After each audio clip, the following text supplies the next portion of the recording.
LR2N में स्वागत है। प्लीज आप लोग चैनल को लाइक सब्सक्राइब कर दीजिए।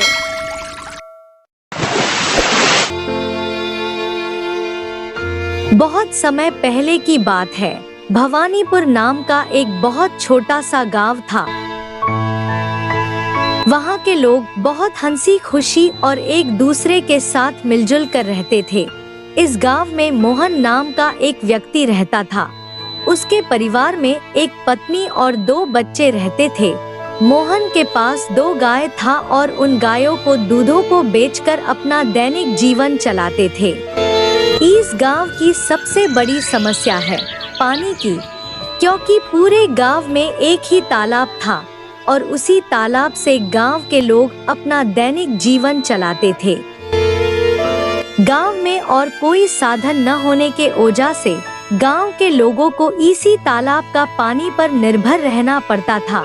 हालांकि गांव के लोग अपनी जिंदगी से खुश थे। कुछ ऐसा ही हंसी खुशी बीत जाता है। लेकिन एक दिन कुछ गांव के लोग तालाब पर पानी भरने जाते हैं तो देखते हैं तालाब पर बड़े बड़े मगरमच्छ कब्जा कर लिया है। तालाब से लोग पानी भरना छोड़ देते हैं क्योंकि मगरमच्छ उन्हें मार सकते थे। कुछ दिनों बाद कुछ लोगों ने हिम्मत करके उस तालाब से पानी लाने की कोशिश की, लेकिन तालाब का मगरमच्छ उन्हें भी मार कर खा गया। इस घटना से पूरे गांव में भय और हड़कंप मच गया। अरे देखो भाई लोग, तालाब के इन बड़े बड़े मगरमच्छों ने हमारे गांव के 2 लोगों को मार दिया। अगर ऐसा ही चलता रहा तो धीरे धीरे ये पूरा गांव खत्म हो जाएगा। हाँ भाई रामू, अगर हम इन मगरमच्छ के निवाले नहीं भी बने तो भी बूंद बूंद पानी को तरस तरस कर मर जाएंगे। हाँ भाई लोग, ये तो बहुत बड़ी समस्या हो गई है। अगर हम तालाब के पास भी जाएंगे तो ये मगरमच्छ हमें मार डालेंगे। लेकिन बिना पानी के हमारा गुजारा कैसे होगा? हमें कुछ करना पड़ेगा। तुम सही कह रहे हो चंदन, हमें तुरंत पंचायत बुलानी चाहिए और सरपंच जी को बताना चाहिए। हाँ चलो सरपंच जी के पास चलते हैं, अब वही कुछ कर सकते हैं। गांव के लोग मिलकर पंचायती सरपंच जी के पास जाते हैं और अपनी समस्या बताते हैं। हाँ सरपंच जी, मगरमच्छ बहुत खतरनाक होते हैं। अगर हम तालाब के पास गए तो हमारी जान को खतरा हो सकता है। हमने देखा कि कुछ लोग पानी भरने गए थे और मगरमच्छों ने उन पर हमला कर दिया। हाँ भाइयों, ये समस्या सच में गंभीर है, लेकिन इसका हमें कोई न कोई संविधान निकालना होगा। एक व्यक्ति है जो हमें इस समस्या के रास्ते से निकाल सकता है। वो है मुखिया मोहनलाल। हमें इसके बारे में बात करनी चाहिए। वो इस गांव के सबसे अक्लमंद आदमी है। वो इस समस्या का कोई न कोई हल निकाल ही लेगा। तुम दोनों जाओ मुखिया के घर, कहना सरपंच जी ने याद किया है। दोनों सेवक मुखिया के घर जाते हैं और मुखिया को बुलाकर ले आते हैं। सरपंच जी कहिए, हमें कैसे याद किए?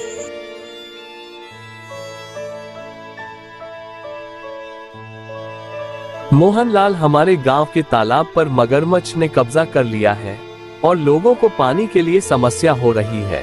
आप इस समस्या का कोई संविधान निकालिए। मुझे तो कुछ समझ ही नहीं आ रहा, आखिर उन मगरमच्छ से कैसे छुटकारा पाए।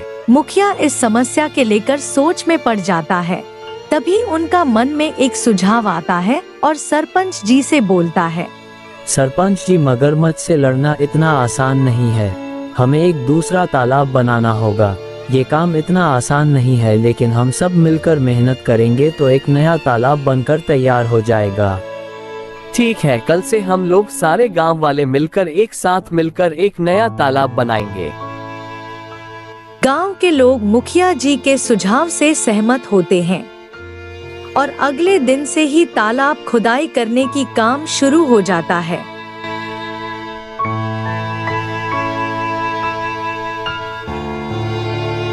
काफी दिनों के मेहनत के बाद आखिर गांव वाले एक बहुत बड़ा तालाब खोद लेते हैं। यह देखो, हमारा तालाब कैसे पानी से भर गया है। अब हमें पानी के लिए उस मगरमच्छ वाले तालाब में जाने की जरूरत नहीं पड़ेगी। हम यही पास ही के तालाब से पानी भर लिया करेंगे। हाँ काका, आज मैं बहुत खुश हूँ। आखिरकार हमारे गांव को इस पानी की समस्या से निजात मिल ही गया।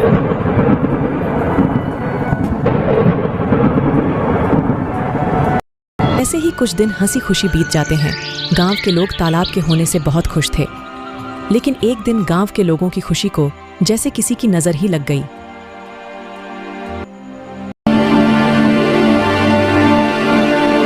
सुनिए जरा, ये तालाब से मटकी भरकर ले आना। घर में पानी खत्म हो गया है।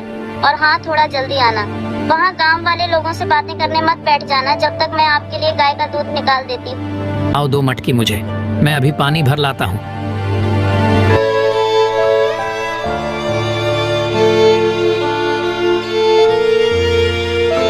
वहाँ पर वह देखता है कि मोहन मुखिया खा रहा है और गांव वाले से पैसे ले रहा है। भैया, क्या बात है? ये मुखिया जी किस चीज के पैसे ले रहे हैं? क्या बताऊं अब तुम्हें। अब यह मुखिया जी हमसे इस पानी के पैसे ले रहे हैं। इनका कहना है कि जिसे भी इस तालाब से पानी भरना है उसको पैसे देने होंगे, और जो पैसे नहीं देगा उसे तालाब से पानी नहीं भरने दिया जाएगा। भगवान जाने अब इस गांव में क्या कहर आने वाला है। तभी मोहनलाल तालाब के पास खड़ा हो जाता है पानी भरने के लिए। जैसे ही वह पानी भरने जाता है, मुखिया रोकते हुए कहता है, मोहनलाल, तुम क्या कर रहे हो? तुम्हें पता नहीं यहाँ से पानी भरने के लिए पैसे देने पड़ते हैं। लेकिन यह तो गांव का तालाब है, यहाँ पानी भरने के लिए पैसे क्यों देने पड़ेंगे? यह नियम अब बदल गया है। यहाँ से पानी भरने के लिए हर किसी को पैसे देने होंगे। ये तो सरासर अन्याय है। ये तालाब सबके लिए है, हमने मिलकर इसे खुदा है। पेश है, और जो इसे नहीं मानेगा उसे तालाब से पानी नहीं मिलेगा। ये बिल्कुल गलत है। मैं इस बात को जमींदार साहब के पास ले जाऊंगा। तुम्हें इसका जवाब देना होगा। जाओ जाओ, जमींदार साहब के पास जाओ। लेकिन तुमने इस बारे में जमींदार के सामने अपना मुंह भी खोला तो तुम्हें को इसके गंभीर परिणाम भुगतने पड़ सकते हैं। मेरी शिकायत करने से पहले एक बार अपने परिवार के बारे में भी सोच लेना। ठीक है, मैं पैसे दे दूंगा, लेकिन याद रखना यह अन्याय ज्यादा दिनों तक नहीं चलेगा।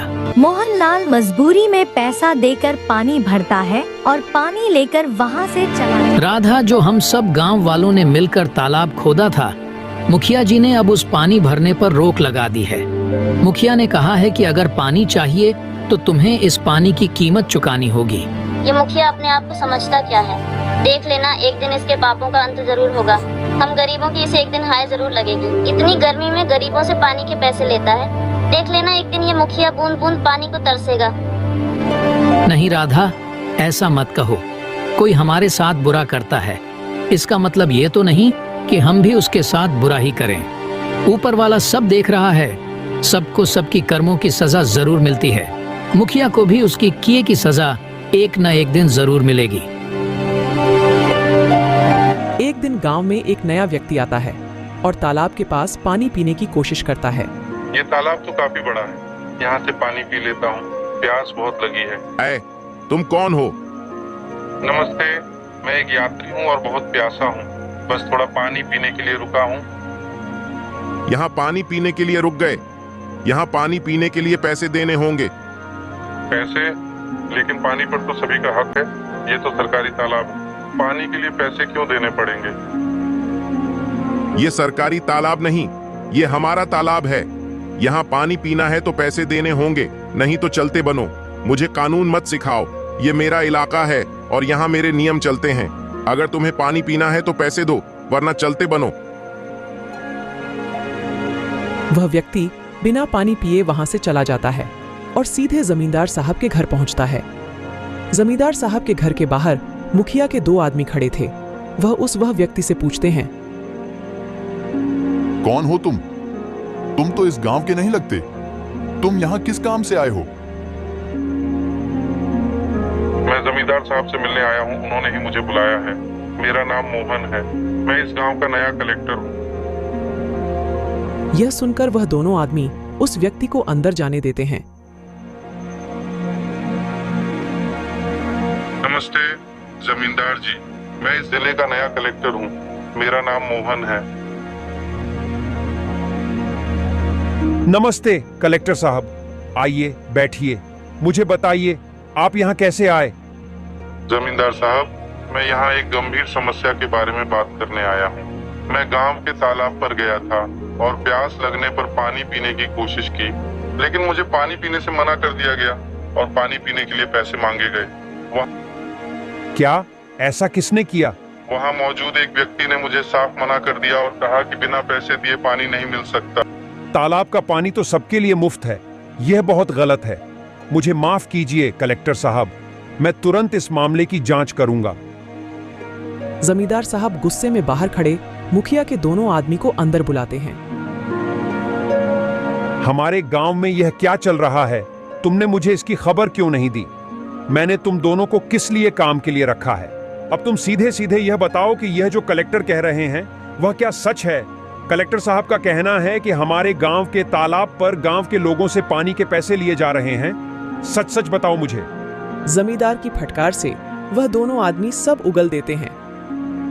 जी जमींदार साहब, गांव वालों से पानी भरने के पैसे ले रहे हैं। हमने उन्हें बहुत समझाने की कोशिश करी लेकिन वह नहीं माने। इतनी हिम्मत, उसने मेरे पीठ पीछे गांव वालों के साथ ऐसा व्यवहार किया। जाओ मुखिया को अभी बुलाकर लाओ, और हाँ, साथ में सारे गांव वालों को भी एकत्रित करके यहाँ लाओ। थोड़ी देर में मुखिया के साथ ही सारे गांव वाले भी जमींदार साहब के घर पहुंच जाते हैं। गांव वालों, आज मैंने आपको एक जरूरी मुद्दे पर चर्चा करने के लिए बुलाया है। हमें पता चला है कि तालाब के पानी के लिए आपसे पैसे वसूले जा रहे हैं। क्या यह सच है? सरपंच जी, यह सच है। हमें हर बार पानी भरने के लिए पैसे देने पड़ते हैं। हमारे साथ बहुत गलत हो रहा है सरपंच जी। हम पहले से ही मुश्किल में हैं और यह नया नियम हमारे लिए बहुत भारी पड़ रहा है। मुखिया, तुम्हें क्या कहना है? क्या यह सच है कि तुमने पानी के लिए पैसे वसूले हैं? तभी मुखिया का ध्यान उस व्यक्ति के पास जाता है जिसे मुखिया ने पानी पीने से मना कर दिया था। अरे ये व्यक्ति यहाँ क्या कर रहा है? अच्छा, तो इसीलिए लगाई है। मेरी शिकायत देख लूंगा इसको तो मैं। ये सब क्या चल रहा है? सच का तो मुझे पता चल ही गया है, लेकिन एक बार यह मैं तुम्हारे मुंह से सुनना चाहता हूं। जमींदार साहब, मैंने ये सोचा था कि इससे गांव के विकास के लिए पैसे जमा होंगे, लेकिन अगर ये गलत है तो मुझे माफ कर दीजिए। माफी का समय अब नहीं है। तुमने गांव वालों और हमारे कलेक्टर साहब के साथ गलत किया है। मुखिया, मैं तुम्हें इस पद से तुरंत हटा रहा हूं। तुमने अपने पद का दुरुपयोग किया है। अब गांव वालों को तुमसे कोई परेशानी नहीं होगी। मुझे माफ कर दीजिए जमींदार साहब। माफी मांगने से कुछ नहीं होगा। अब से तुम इस पद पर नहीं रहोगे और गांव के किसी भी फैसले में तुम्हारा कोई अधिकार नहीं होगा। जमींदार साहब, हमें तो लगता था कि यह तालाब सभी के लिए है, लेकिन मुखिया जी ने इसे अपनी संपत्ति ही बना लिया है। गांव वालों, मुझे खेद है कि आपको ऐसी कठिनाइयों का सामना करना पड़ा। मैं आपको आश्वासन देता हूं कि आगे से ऐसा कोई अन्याय नहीं होगा। तालाब का पानी अब सभी के लिए मुफ्त होगा। धन्यवाद जमींदार साहब, आपने हमें न्याय दिलाया। गांव वाले यह जानकर खुशी खुशी अपने काम में वापस लौट जाते हैं कि अब उन्हें तालाब के पानी के लिए कोई भुगतान नहीं करना पड़ेगा और उनके साथ कोई अन्याय नहीं होगा।